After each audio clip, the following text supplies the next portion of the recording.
မင်္ဂလာပါအားလုံးပဲကောင်းသောနေ့လေးပါကျမကတော့ဝီထွန်းစောပါဟိုလောလောဆယ်မှာစင်ကာပူမှာsenior engineer အနေနဲ့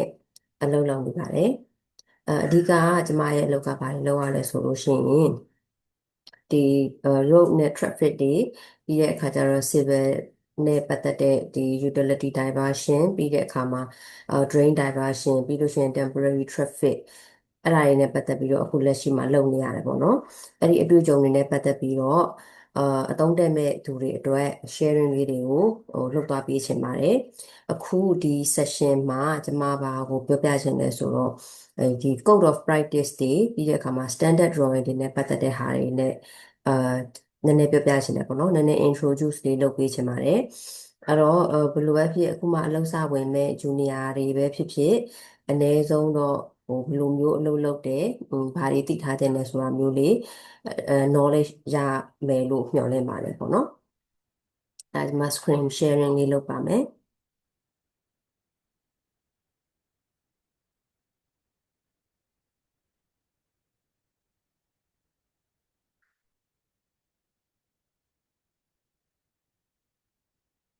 ဒီ session မှာကျွန်မပြောပြချင်တာကကျမတို့ traffic engineer တွေအနေနဲ့ဒီကျမပုံမှန်ဒီလောလောဆယ်တော့ကျမအခုပြောမှာတော့စင်ကာပူရဲ့ COP နဲ့ standard drawing တွေအကြောင်းပေါ့နော်ကျမတို့တွေကဒီဇိုင်းတွေ road ကိုလမ်းတွေကိုစပြီးတော့ပြင်တော့မယ်စပြီးတော့စောက်တော့မယ်ဆိုတဲ့အခါမှာလိုက်နာရတဲ့ဟိုလေ့လာရတဲ့သိထားရတဲ့ code of practice တွေရှိတယ်ပြီးတဲ့အခါမှာ follow လုပ်ရတဲ့ standard drawing တွေရှိတယ်အဲ့ဒီဟာတွေအကြောင်းကိုဒီ session လေးမှာ knowledge sharing အနေနဲ့ကျွန်မပြောပြချင်ပါတယ်ဒီမှာကျွန်မရေးထားတာတော့ don't start with cut ပေါ့နော် start with COP and standard drawing အဲ့ဒါဘာသဘောလဲဆိုတော့ကျမတို့ပုံဆွဲတော့မယ်အဓိကပုံကျမတို့ပုံအရင်ထုတ်ကြတာနော်ပုံအရင်ထုတ်ကြတယ်ဆိုတဲ့အခါမှာပုံဆွဲတော့မယ်ဆိုကျမတို့ AutoCAD လိုမျိုး Open Road လိုမျိုး drawing tools ကိုအရင်ဖွင့်ပြီးတော့ဆွဲတော့မယ်ဆိုပြီးတော့စလုပ်တယ်ပေါ့ဒါပေမဲ့လို့အဲ့ဒီဟာထက်စလို့ရှိရင်အရင်ဦးဆုံးဘာလုပ်တင်လဲဆိုလို့ရှိရင် COP Code of Practice တွေဘာ requirement တွေရှိတယ်ဘာတွေကိုလိုက်နာရမယ်ကိုဒီဇိုင်းမှာဘယ်လိုမျိုး implement လုပ်ရမယ်ဆိုတာတွေအတွက် COP ကိုကျမတို့အရင်ဆုံးသိထားရမယ်ဖတ်ထားရမယ်ပြီးတဲ့အခါမှာ standard drawing မှာsubmission လုပ်မဲ့ drawing မှာဘာတွေလိုအပ်လဲဘာတွေထည့်ပြီးတော့ပါရမယ်စသဖြင့်ပေါ့အဲ့ဒါတွေအကုန်လုံးသိရအောင်လို့ဒီ code of practice နဲ့ standard drawing ကို AutoCAD လိုမျိုး Open Road လိုမျိုး drawing tools ကိုအရင်မဖွင့်ခင်မှာအရင်ဖတ်ပါပေါ့နော်အဲ့ဒါလေးကိုပြောပြတာပါအဲ့တော့ကျမတို့ဒီဇိုင်းစလုပ်တော့မယ်ပေါ့နော်ဒီဇိုင်းစလုပ်တော့မယ်ဆိုတဲ့အခါမှာအာဒီသုံးချက်ကိုမရှင်းဘူးဖြစ်တတ်တယ်ဘယ်လိုအချိန်မှာ COP ကိုကြည့်ရမှာလဲCOP ကိုအလွတ်ကျက်ထားရမှာလားပြီးတဲ့အခါကျတော့ standard drawing ကိုဘယ်လိုအချိန်မှာသုံးရမှာလဲပြီးလို့ရှိရင်ကျမတို့ submission လုပ်တဲ့ drawing တွေ approval ရဖို့အတွက်ကိုဘာတွေကို reference လုပ်ကြမလဲစသဖြင့်ပေါ့ကျမတို့စဉ်းစားကြတယ်ပေါ့နော်အဲ့ဒီတော့ခုနကပြောတဲ့အတိုင်းပဲ don't start with cut start with COP and standard drawing စစချင်းကျမတို့ COP မှာဘာ requirement တွေရှိတယ်ကျမတို့လိုက်နာရမယ့်ဟာတွေကဘာတွေရှိတယ်ပြီးတဲ့အခါမှာ standard drawing တွေကိုလေ့လာထားပြီးတော့ကိုယ့်ရဲ့ပုံမှာဘာတွေပါရမယ်ဘာ information တွေထည့်ရမယ်စသဖြင့်သိအောင်လို့အရင်ဆုံးလုပ်ကြမယ်ပေါ့နော်အဲ့တော့ COP ဆိုတာဘာလဲ COP ဆိုတာ Code of Practice အဓိကတော့ကျွန်မလောလောဆယ်ပြောမှာတော့ traffic design နဲ့ပတ်သက်တဲ့ဟာပဲအရင်ပြောမယ်ပေါ့နော်ဆိုတော့ traffic design နဲ့ပတ်သက်ပဲဆိုလို့ရှိရင် COP ကိုဒီ LTA ကနေပြီးတော့ Land Transport Authority ကနေပြီးတော့ထုတ်ထားတဲ့ Code of Practice အကြောင်းကြီးရှိတယ်အဲ့ဒီဟာတွေကိုကျမတို့ကအလွတ်ကျက်ထားစရာမလိုဘူးဘယ် session မှာပါရှိတယ်ဆိုတာမျိုးကိုကျမတို့ကသိရမယ်ပြီးတဲ့အခါမှာကိုယ်အသုံးလုပ်တယ်ဆိုရှင်သွားပြီးတော့ရှာဖတ်ပြီးတော့ reference လုပ်ကြမယ်ပေါ့နော်အဓိက code of practice ဆိုတာက reference လုပ်ဖို့အတွက်ပဲဖြစ်တယ်အဲ့တော့ကျမတို့ traffic design လုပ်တော့မယ်ဆိုလို့ရှိရင်ကျမတို့ traffic design လုပ်တဲ့အချိန်မှာ follow လုပ်ရမယ့် minimum requirement တွေကိုဒီ code of practice မှာတွေ့နိုင်တယ်သူတို့ရဲ့standard အကောင်းဆုံးအနေအထားနဲ့ minimum requirement ဆိုပြီးတော့လည်းသူတို့တွေပြောထားတယ်ပုံမှန်အားဖြင့်ကတော့ permanent road တွေ permanent structure တွေလုပ်မယ်ဆိုလို့ရှိရင်တော့အကောင်းဆုံးဆိုတဲ့ဟာမျိုးကိုကျမတို့ကသုံးရတယ် အကယ်၍များ road diversion တွေလုပ်တယ် temporary diversion တွေလုပ်ပြီဆိုလို့ရှိရင်ကြတော့ဒါဒီ temporary ဖြစ်တဲ့အတွက်ကြောင့်မို့လို့သူတို့မှာ short ပေးထားတဲ့တချို့အချက်တွေရှိတယ်ဆိုတော့အနည်းဆုံး minimum requirement ကိုထည့်ပြီးတော့ကျမတို့က design လုပ်ကြရမယ်ပေါ့နော်ဆိုတော့ code of practice မှာ guide လုပ်ပေးတာဘာတွေရှိမလဲဆိုလို့ရှိရင် lane width ကဘယ်လောက်ထားရမယ်ပြီးတဲ့အခါမှာfootpath provide လုပ်မယ်ဆို footpath ရဲ့ width ကဘယ်လောက်ရှိရမယ်ပြီးလို့ရှိရင်ကိုယ် design လုပ်ရမယ့်ထဲမှာ cyclist facility တွေပါသလားစပိန်စီးမဲ့သူတွေပြီးတဲ့အခါမှာဒီ wheelchair သမားတွေစသဖြင့်သူတို့အတွက် facility တွေကိုကိုယ်ကထည့်ပြီး design လုပ်ရမှာလားဆိုလို့ရှိရင်လည်း COP ထဲမှာပြောထားတဲ့ဟာတွေရှိတယ်road ဖြစ်တဲ့အတွက်ကြောင့်မို့လို့ car parking layout တွေလိုလား car parking layout တွေ design တွေလုပ်ဖို့လိုသလားအဲ့ဒါတွေနဲ့ပတ်သက်ပြီးတော့လည်းကျမတို့မှာ code of practice တွေရှိတယ် bus stop တွေ bus stop ကို bus stop ဆောက်မယ်ဆိုလို့ရှိရင်လည်းသူရဲ့ requirement တွေရှိတယ်ပေါ့နော်၄ဘေးတွေရှိမယ်ပြီးတဲ့အခါမှာဘယ်လိုနေရာမှာbus stop bus ကဘယ်နှစီးရမှာလဲအဲ့ဒီအတွက်မို့လို့လိုအပ်တဲ့ land ကဘယ်လောက်လဲစသဖြင့်ကျမတို့တွေက design ထဲမှာထည့်ပြီးတော့ပြောရတယ်ပြီးတဲ့အခါကျလို့ရှိရင် site distance တွေရှိမယ်ပြီးလို့ရှိရင် accessibility requirement တွေရှိမယ် accessibility requirement ဆိုတာကဒီ land သို့မဟုတ်ဒီ footpath လိုမျိုးမှာသုံးမဲ့သူတွေရဲ့သုံးမဲ့သူတွေအတွက်လိုအပ်တဲ့ဖြည့်ဆည်းပေးရမယ့် requirement တွေပေါ့နော်အဲ့ဒါတွေကိုပြောထားတာရှိတယ်ပြီးတဲ့အခါမှာနောက်ထပ်ကစစဦးဆုံးကျမတို့ road design လုပ်ပြီးဆိုရင်တော့ဒီ horizontal alignment တွေ geometry alignment တွေအဲ့ဒါနဲ့အရင်စလုပ်ရတယ်ပေါ့နော်ဒါမျိုးလို့ဒီဟာကတော့ကျမက focus က code of practice နဲ့ standard drawing ကိုဦးစားပေးတဲ့အတွက်ကြောင့်မို့လို့အဲ့ဒီအကြောင်းတော့နောက်ဗီဒီယိုတွေကြတော့မှကျွန်မဆက်ပြီးတော့ရှင်းနောက်ဗီဒီယိုတွေကြတော့မှကျွန်မထပ်ပြီးတော့ပြပြသွားပါမယ်ဆိုတော့ဒီမှာပြောပြချင်တာကဒီ code of practice မှာဘာတွေကိုပေါ်ပြထားတယ်လဲဆိုလို့ရှိရင်လိုအပ်မဲ့ requirement တွေကိုသူတို့ကပြောပြထားတဲ့အတွက်ကြောင့်မို့လို့ကျွန်တော်တို့ design တစ်ခုလုပ်တော့မယ်ဆိုလို့ရှိရင် COP ကဘာပြောထားတယ်လဲအဲ့ဒီဟာပေါ်မှာ follow လုပ်ပြီးတော့ကျွန်တော်တို့ design တွေကို implement လုပ်ရမှာဖြစ်တယ်ပြီးတော့ကျမတို့ကအာ access အသစ် road အသစ် land အသစ်တစ်ခုခုကို design လုပ်တော့မယ်ဆိုလို့ရှိရင်ကျမတို့ engineering opinion ကိုအရန်အာကိုယ်စိတ်တိုင်းကြကိုလုပ်ချင်တဲ့ပုံစံကိုလုပ်ချင်တဲ့ design ကိုလုပ်လို့မရဘူးပေါ့နော်။ဘာလို့လဲဆိုတော့ဒါလူအများသုံးပြုမဲ့နေရာဖြစ်တယ်။အဲဒါကြောင့်မို့လို့သူတို့ရဲ့သတ်မှတ်ထားတဲ့ COP အတိုင်းကိုကျမတို့ကလုပ်ကြရမယ်။ကိုယ့်ရဲ့ engineering judgment တွေကိုယ့်ရဲ့အတွေးနဲ့စိတ်ကူးတွေအဲ့ဒါတွေကိုတော့ခဏဘေးဖယ်ထားအောင်အရင်ဦးဆုံးကိုကလမ်း design တစ်ခုလုပ်မယ်ဆိုလို့ရှိရင်ဒါက authority ကနေပြီး approve လုပ်ဖို့လိုတဲ့အတွက်ကြောင့်မို့လို့သူတို့ရဲ့ requirement ကဘာလဲဆိုတာကိုကိုကသိပြီးတော့ follow လုပ်နိုင်တော့မှသာကိုယ့်ရဲ့ design က approve ရမှာလည်းဖြစ်တယ်ပေါ့နော်အဲဒါကြောင့်မို့လို့ engineering opinion ကိုအဲ့အချိန်မှာ design လုပ်တဲ့အချိန်မှာအရန်ထုတ်သုံးလို့မရဘူး check COP မှာဘာတွေဖော်ပြထားလဲကိုတို့ဘာတွေ follow လုပ်ရမလဲစာတာတွေကိုအရင်ဆုံးစက်ကမှာဖြစ်တယ်အဲ့တော့ COP ထဲမှာဘာတွေပြောထားလဲ minimum လိုအပ်တဲ့အနည်းဆုံးလိုအပ်တဲ့ road land ရဲ့အကျယ်ကဘယ်လောက်လဲပြီးလို့ရှိရင်ဟိုသူတို့ preferable ဖြစ်တဲ့ land ရဲ့အကျယ်ဆိုရင်ဘယ်လောက်ဖြစ်မလဲတကယ်လို့ကျမတို့ကဒီ special condition ဆိုတာ traffic diversion လုပ်တယ် temporary traffic diversion တွေလုပ်တယ်ဆိုလို့ရှိရင်အရန် constraint ဖြစ်တဲ့နေရာတွေရှိတဲ့အခါမျိုးကြလို့ရှိရင် special condition အနေနဲ့ဘယ်လိုမျိုးအသုံးပြုလို့ရမလဲအဲ့ဒါတွေကို COP ကို reference လုပ်ပြီးတော့မှကျွန်တော်တို့ design လုပ်ကြရတယ် COP ပြီးတဲ့အခါကျတော့ standard drawing အကြောင်းပေါ့ standard drawing ဆိုတာဘာလဲဆိုလို့ရှိရင်အဲ့ဒီ standard drawing မှာပါတဲ့ detail တွေကဘာတွေဖြစ်မလဲဆိုတော့ road marking design တွေရှိမယ် traffic sign ကျမတို့ land ထွက်လိုက်ပြီဆိုလို့ရှိရင် traffic signage တွေဘယ်လိုတွေမျိုးသူတို့ပြထားလဲ traffic signage တွေဆိုတော့သူတို့မှာသူတို့ရဲ့အဓိပ္ပာယ်တွေရှိတယ်ပေါ့ကားမောင်းတဲ့သူအတွက်လမ်းညွှန်ထားတာတွေရှိတယ်လို့မျိုးလမ်းသွားလမ်းလာလမ်းကိုအသုံးပြုသမျှလူတွေအတွက်သူတို့အတွက် information တွေပေးထားတာဖြစ်တဲ့အတွက်ကြောင့်မို့လို့ဒီ traffic sign တွေဆိုတာလေသူတို့သတ်မှတ်ထားတဲ့အတိုင်းကျမတို့က provide လုပ်ပေးရတယ်ပြီးလို့ရှိရင်cup ဆိုတာကျမတို့ဒီ platform အတွက်ဒီ cup လေးတွေကိုဘယ်လိုမျိုး detail လုပ်မလဲပြီးတဲ့အခါမှာကျ ကျမတို့တွေဒီ road transition တွေရှိတယ်ပြီးလို့ရှိရင်ဒီအိမ်တွေကိုဝင်တဲ့ access တွေရှိတယ်အဲ့လိုမျိုးကြလို့ရှိရင်လည်းသူတို့ရဲ့သတ်မှတ်ထားတဲ့ဒီ design တွေရှိတယ်ပေါ့နော်အဲ့ဒါတွေကိုကျမတို့က follow လုပ်ပြီးတော့ design ကိုလုပ်ကြရတယ်ပြီးတဲ့အခါမှာ bus layout ဆိုလို့ရှိရင်လည်းဘယ်လိုမျိုးပုံစံနဲ့လိုအပ်တယ်ဆိုတာမျိုးကို standard drawing မှာပြထားပြီးသားဖြစ်တော့အဲ့ဒီအတိုင်းကျမတို့ရဲ့ submission drawing တွေမှာထည့်ပြီးတော့ဆွဲပြရတယ်အတူတူပဲ pedestrian crossing လူသွားလမ်းတွေမြင်းကြားတွေလုပ်မယ်ဆိုလို့ရှိရင်လည်းသူတို့ရဲ့သတ်မှတ်ထားတဲ့ဘယ်လိုအကွာအဝေးမျိုးမှာ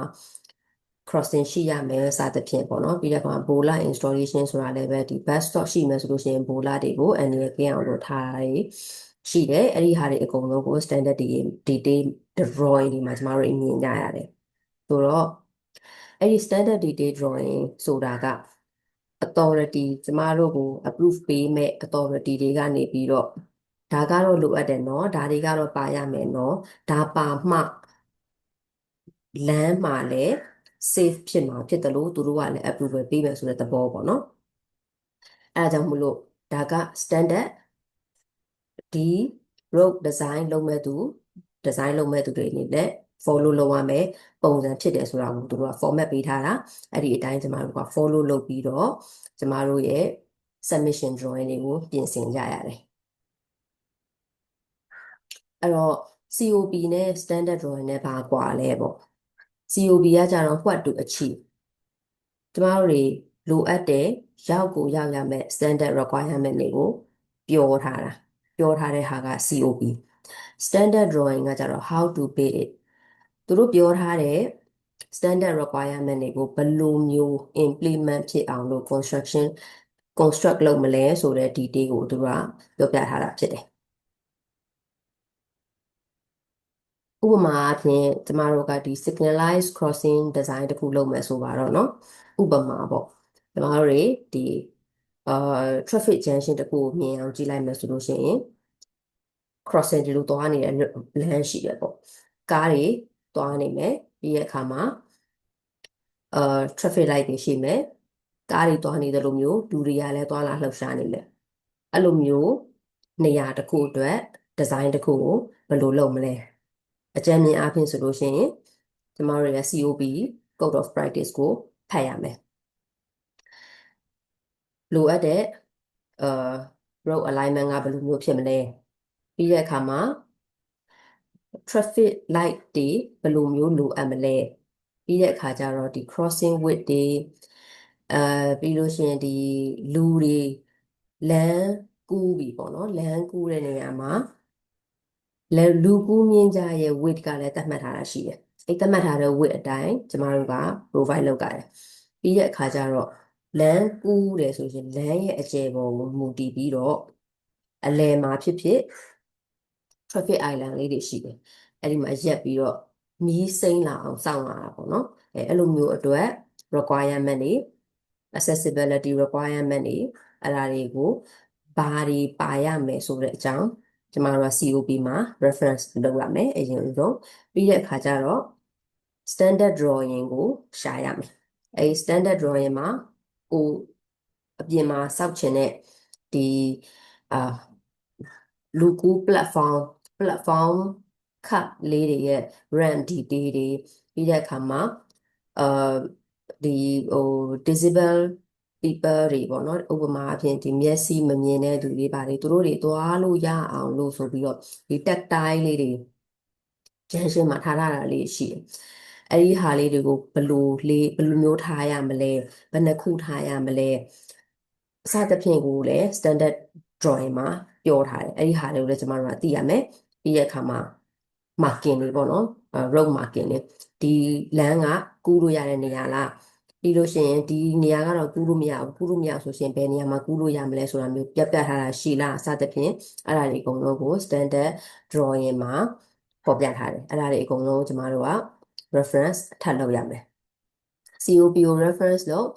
standard drawing ကို reference လုပ်ပြီးတော့ကြာတော့မှ drawing production အတွက်ကိုကျမတို့ကထုတ်ရအောင်မယ်ပေါ့နော်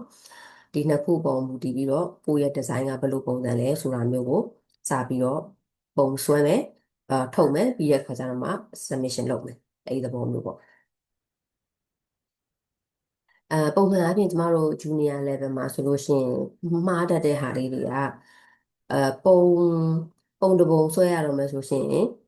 ဘာလို့လဲဆိုတော့ဒီကိုယ့်ရဲ့အထက်လူကြီးပဲဖြစ်ဖြစ် client ကပဲဖြစ်ဖြစ်ကိုယ်ပုံအရင်ပေးလိုက်တာကိုပုံအရင်ပေးလိုက်တဲ့အခါမှာကိုဒီပုံဖြစ်အောင်လို့အရင်ဆွဲချလိုက်တယ်ပေါ့နော်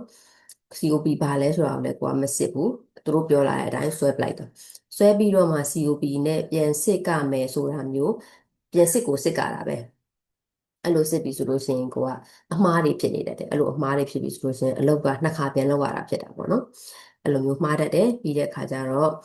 အာကိုရီမှာreference အနေနဲ့ previous project တွေအရင် project အဟောင်းတွေကျမတို့မှာရှိတယ်မလားအဲ့ project အဟောင်းကိုပဲကိုကကူးပြီးတော့သုံးလိုက်တယ်ဆိုပါတော့အဲ့လိုမျိုးသုံးလိုက်တဲ့အခါကျတော့လေအမြဲတမ်းအဆင်မပြေဘူးဘာဖြစ်လို့လဲဆိုတော့ဂျားထဲမှာဒီအစိုးရကနေပြီးတော့လိုအပ်တယ်လို့မျိုး update တွေကိုဒီ requirement တွေကိုမှသူတို့ထုတ်ထားတဲ့ COP တွေ standard drawing တွေကိုမှသူတို့က update တွေထပ်ထုတ်နေရတယ်ရှိတာကိုက drawing အဟောင်း project အဟောင်းကို reference လုပ်လိုက်တဲ့အခါမှာကိုယ့်ရဲ့ information က update မဖြစ်ဘဲနဲ့ outdate ဖြစ်နေတာမျိုးတွေဖြစ်သွားနိုင်တယ်အဲ့ဒီခါကျတော့ကိုပြန်ပြီးတော့အလုပ်တွေပြန်လုပ်ရပြန်တာပေါ့နော်ပြီးတဲ့အခါမှာနံပါတ်3အနေနဲ့က standard drawing ရဲ့ reference ကိုမထည့်ဘူးတဲ့အဲ့ဒါကြတော့ကျမတို့ပုံမှန်အားဖြင့်ကျမတို့မှာ general note ဆိုပြီးတော့provide လုပ်ရတယ်ကျမတို့ကဘယ် standard drawing ဘယ် COP တွေကို follow လုပ်ပြီးတော့ဒီ design ကိုထုတ်ထားပါတယ်ဆိုတာမျိုးပေါ့အဲ့လိုမျိုးတွေထည့်မထားဘူးဆိုလို့ရှိရင် reviewer ကနေပြီးတော့သူတို့မသိဘူးဆိုတဲ့အခါကျရင် comment တွေပြန်လာတဲ့အခါကျတော့နောက်ထပ်နှစ်ခါပြန်လုပ်ရတာမျိုးတွေဖြစ်တတ်တယ်ပေါ့နော်ပြီးလို့ရှိရင် detail တွေကိုကိုယ်တိုင် invent လုပ်တယ်တဲ့ကိုစိတ်ကူးရှိသလိုမျိုးလုပ်လိုက်တာမျိုးပေါ့အဲ့လိုမျိုးလုပ်တဲ့အခါကျလို့ရှိရင်လည်းလိုအပ်တဲ့ဟာတွေမပြည့်စုံမဲနဲ့ကိုလိုချင်တဲ့ approval မရဘဲနဲ့ delay တွေဖြစ်သွားတတ်တယ်အလုပ်တွေပိုသွားတတ်တယ်အဲ့လိုတွေဖြစ်တတ်တယ်ပေါ့နော်အဲဒါကြောင့်မို့လို့ဘယ်လိုမျိုးကျမတို့အလုပ်လုပ်ကြမလဲဆိုလို့ရှိရင် project scope ကိုနားလည်ရမယ်ပြီးတဲ့အခါမှာ relevant COP section မှာရှာပြီးတော့ကိုယ့်ရဲ့design မှာဘယ်လိုမျိုးထည့်သုံးမလဲဆိုတာမျိုးကိုအရင်ဆုံးလေ့လာရမယ်ပြီးတဲ့အခါမှာ relevant standard drawing တွေကိုစုပြီးတော့အဲ့ဒီဟာကိုကျမတို့ follow လုပ်ပါမှာ哦အဲ့လိုမျိုးလုပ်ရမယ်ပြီးတဲ့အခါကျတော့ markup sketch လုပ်ပြီးလို့ရှိရင်ရောပြီးလို့ရှိတော့မှဒီAutoCAD ပဲဖြစ်ဖြစ် open လုပ်ပဲဖြစ်ဖြစ်အဲ့ဟာနဲ့ပုံတစ်ပုံကိုထုတ်တော့မယ်ဆိုပြီးတော့စပြီးတော့အလုပ်လုပ်ကြတယ်ပေါ့နော်ပြီးသွားတဲ့အခါကျတော့မှ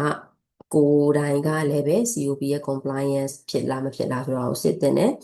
ပြီးတဲ့အခါကျတော့မှဒီ submission အတွက် fully um complete ဖြစ်သွားပြီဆိုတဲ့အခါမျိုးကြလို့ရှိရင်ကျွန်တော်တို့ submission လုပ်လို့ရတယ်ပေါ့နော်အဲဒါကြောင့်မလို့ design တစ်ခုလုပ်တော့မယ်ဆိုလို့ရှိရင် CAD ကနေပြီးတော့AutoCAD လိုမျိုး drawing tools ကနေပြီးတော့မစဘဲနဲ့ project scope ကိုနားလည်ပြီးတော့ COP ရဲ့ standard drawing တွေကိုပေါင်းတုံပြီးတော့မှကိုနားလည်ပြီဆိုတော့မှကိုဘာပုံစံထုတ်ရမယ်ဆိုတော့ကိုလေ့လာပြီးပြီဆိုတော့မှ CAD production ကိုစတဲ့အခါကျလို့ရှိရင်ကျွန်တော်တို့အလုပ်တွေနှစ်ခါပြန်လုပ်ရတာမျိုးကနေပြီးတော့ပို့ပြီးတော့အဆင်ပြေမှာပေါ့နော်တခါတည်းအဆင်ပြေတယ်ပေါ့အဲ့တော့ကျမတို့ traffic engineer တွေအနေနဲ့ဆိုလို့ရှိရင်ဘာတွေသိဖို့လိုအပ်တယ်လဲဆိုတော့ဒီCOP ကဘာတွေရှိလဲပြီးတဲ့အခါမှာ standard drawing တွေကဘာတွေလဲဆိုတာတွေကိုသိရမယ်ဒီမှာပြောထားတဲ့ organization အလိုက် document တွေကတော့ကွာခြားမယ်standard တွေကလည်းကွာခြားမယ်နိုင်ငံအလိုက်လည်းသူတို့ရဲ့ standard တွေကမတူဘူးပေါ့နော်ဆိုတော့အဲဒီ COP မှာကြည့်ပြီဆိုလို့ရှိရင်ဘာတွေကိုအရင်ဦးဆုံးဘယ်နိုင်ငံရဲ့ standard COP ကိုပဲကြည့်ကြည့် road traffic engineer အနေနဲ့ဘာတွေကိုအရင်ဆုံးရှာရမလဲဆိုတော့ road hierarchy ကိုသိရမယ်ဘယ်လမ်းကဦးစားပေးလမ်းလဲပေါ့နော်ပြီးတဲ့အခါမှာလိုအပ်တဲ့ lane width ကဘယ်လောက်လဲ lane width ကိုဘယ်လိုမျိုး provide လုပ်ကြမလဲအဲ့ဒါမှလည်းပဲ main road ဆိုလို့ရှိရင်တစ်မျိုး highway လမ်းဆိုလို့ရှိရင်တစ်မျိုးအဲ့လိုတွေလည်းရှိတယ်အဲ့ဒါတွေကိုသိရမယ်အဲ့တော့ကိုဘယ်နေရာကို design လုပ်ကြမှာလဲဆိုတာကိုကိုကအရင်သိပြီးတဲ့အခါမှာအဲ့ဒီနေရာအတွက် lane width ကဘယ်လိုလိုအပ်လဲဆိုတာကိုကိုကရှာဖတ်ရမယ်ပေါ့နော် junction design ကဘယ်လိုမျိုးလုပ်ကြမလဲပြီးတဲ့အခါမှာ turning radius ကားကွေဖို့အတွက်သူတို့ရဲ့သတ်မှတ်ထားတဲ့အာသတ်မှတ်ထားတဲ့လိုအပ်တဲ့ဒီ radius ရှိတယ်ပေါ့နော်အချင်းတွေရှိတယ်ပေါ့အဲ့ဒီဟာအတိုင်းကျွန်မက design တွေလုပ်ပါမယ် safety အတွက်ပေါ့နော်မဟုတ်လို့ရှိရင်ကားကကွေလိုက်တဲ့အခါမှာကိုယ် lane နဲ့မှကိုမနေနိုင်မဲနဲ့ သူများလိမ့်တဲ့ကိုကြော်တဲ့အခါမှာသူများလိမ့်တဲ့ကိုရောက်သွားရင်တခြားကားအတွက်အနှောက်အယှက်ဖြစ်တယ်လို့မျိုး accident တွေလည်းဖြစ်နိုင်တယ်ပြီးလို့ရှိရင် pedestrian အတွက် facility တွေဘာတွေလိုအပ်လဲ second lane အတွက် facility တွေဘာတွေလိုအပ်လဲလူသွားလမ်းမှာလမ်းသွားတဲ့လူတွေအဆင်ပြေအောင်လို့ facility ကဘာတွေလိုအပ်လဲပြီးလို့ရှိရင်စက်ဘီးသမားတွေရှိတယ်ဆိုလို့ရှိရင်လည်းစက်ဘီးသမားတွေအတွက်ဘာ facility တွေကို provide လုပ်ကြမလဲ sign board တွေဘာတွေပေါ့နော်bus ဆို bus အတွက်ဆိုလို့ရှိရင်လည်း bus အတွက် facility bus lane ကို provide လုပ်ဖို့လိုတာလားဦးစားပေး lane provide လုပ်ဖို့လိုတာလားစသဖြင့်လည်းကျမတို့ကရှာရတယ်နားလည်ရတယ်အရှိရပြောခဲ့တဲ့ accessibility requirement ဘယ်သူတွေကဘာတွေကိုသုံးမှာလဲဘယ်သူတွေသုံးမှာဖြစ်တဲ့ကြောင့်ဘယ်လိုလူတွေသုံးမှာလဲသူတို့အတွက်ဘာတွေလိုအပ်လဲစတာတွေကိုကျမတို့ကသိရမယ်ပြီးတဲ့အခါမှာ road marking တွေကဘယ်လိုမျိုး provide လုပ်ကြမလဲ traffic sign တွေကို traffic sign တွေအတွက်လိုအပ်တဲ့ traffic signage တွေကိုလည်းကျမတို့ကလိုအပ်တဲ့နေရာမှာ provide လုပ်ပေးရမယ်ပြီးတဲ့အခါမှာ temporary traffic diversion အတွက်ကိုလည်းဘာ COP တွေလိုအပ်တယ်ဆိုတာမျိုးကိုဟိုဖတ်ထားလေ့လာထားရမယ်ပေါ့နော်ဒီမှာပြောချင်တာက good traffic engineers don't memorize every requirement in the COP ကျမတို့အကုန်လုံးတော့မှတ်ထားကြမလို့မှတ်မိဖို့ကတော့ခက်တယ်ပေါ့နော်ဘာလို့လဲဆိုတော့ requirement တွေကမတူဘူးပြီးတဲ့အခါမှာကိုနေတဲ့နိုင်ငံပေါ်မူတည်ပြီးတော့လည်းသူတို့ရဲ့ standard တွေ COP requirement တွေကကွာနေအောင်ပဲဆိုတော့အနည်းဆုံးကိုကဘာသိရမလဲဆိုလို့ရှိရင်ကိုဘယ် section မှာကိုလိုချင်တဲ့ information ရှိမလဲစသဖြင့်သိပြီးတော့လိုအပ်တယ်လို့မျိုးကိုသွားဖတ်သွားယူတော့ implement လုပ်ကိုယ့်ရဲ့ design ကိုထုတ်အဲ့လိုမျိုးဖြစ်ရမယ်ပေါ့နော်ဆိုတော့ဒီနေ့အတွက် sharing လုပ်ချင်တာလေးကတော့ဒါလေးပါပဲအာအဆုံးထိကြည့်ပေးလို့ကျေးဇူးတင်ပါတယ်